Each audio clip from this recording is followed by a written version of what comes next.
మీరు చేసిన ఘనకార్యమేంటో చెప్పండి. చెప్తానత్తయ్య, ఒక్క నిమిషం. బాబు ఇలారా.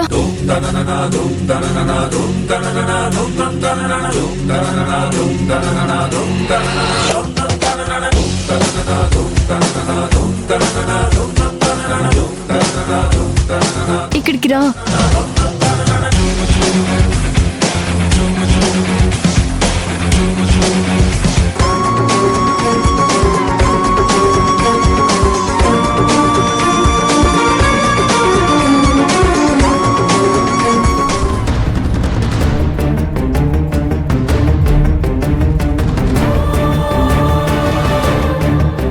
రేకన్నా, నువ్వు వీళ్ళని చూసి భయపడకే.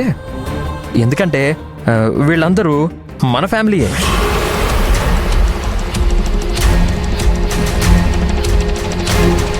హరి, అసలు ఇక్కడ ఏం జరుగుతుంది?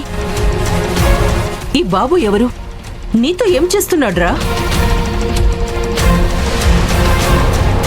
చెప్పరా, ఈ బాబెవరు, మీతో ఎందుకున్నాడు? అసలు మీరిద్దరు కలిసి ఏం చేయాలనుకుంటున్నారు? చూడు హరి, మమ్మల్ని అందరినీ టెన్షన్ పెట్టుకో. డైరెక్ట్గా మ్యాటర్లోకి రా. అసలు ఈ బాబు ఎవరో చెప్పు. హరి, అసలు ఇక్కడ ఏం జరుగుతుందో చెప్పరా. హరి, లక్ష్మి, మీరిద్దరూ ఇలా సైలెంట్ గా ఉంటే ఎలా? ఏదైనా చెప్పండి. అన్నయ్య, నువ్వు వదిన ఎలాంటి తప్పు చేయాలని మాకు తెలుసు, కానీ బాబు ఎందుకు మీతో ఉన్నాడో చెప్పండి ప్లీజ్ అన్నయ్య. అవునన్నయ్య, చెప్పండి. ఈ బాబు ఎవరు? నాకు తెలుసు ఈ బాబు ఎవరు, మాతో ఎందుకున్నాడు, ఈ బాబు పేరేంటి, అలాగే మీతో ఈ బాబు గురించి ఎందుకు చెప్పలేదు అని మీరు అడుగుతున్నారు. మీరు అడిగిన ప్రతి ప్రశ్నకి జవాబు నేనిస్తాను.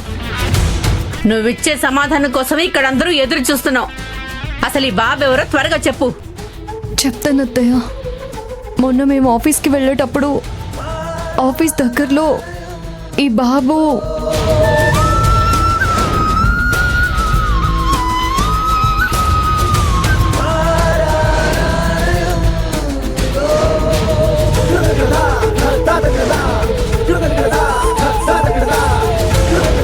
ఇది అత్తయ్య జరిగింది.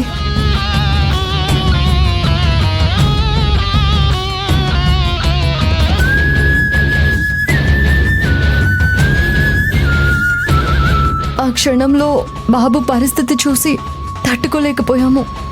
మిమ్మల్ని అడగకుండా బాబుని ఇంట్లోకి తీసుకొచ్చినందుకు మమ్మల్ని క్షమించండి అత్తయ్య.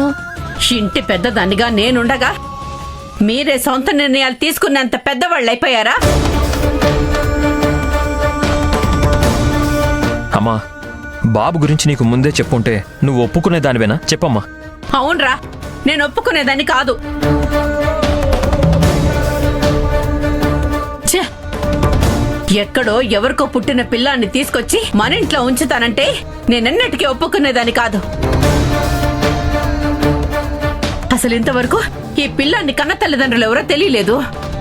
ఇప్పుడు ఈ బాబుకి ఏమన్నా అయితే ఆ నింద మనకెందుకురా?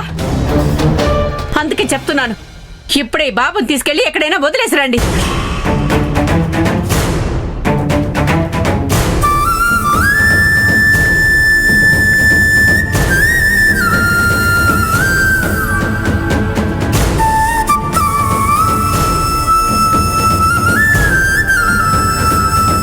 ఏంటి ఏంటి అందరూ అలా చూస్తున్నారు?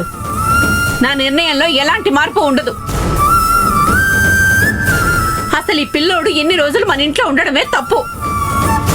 ఈ తప్పుని ఇంకా కంటిన్యూ చేస్తానంటే నేను అస్సలు ఒప్పుకోను. అమ్మా, ఏం మాట్లాడుతున్నావు అమ్మా?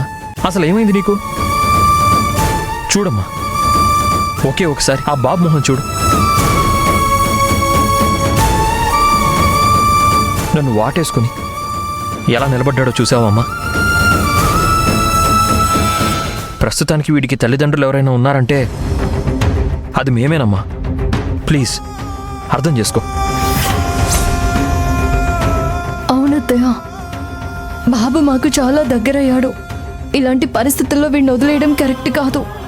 చూడు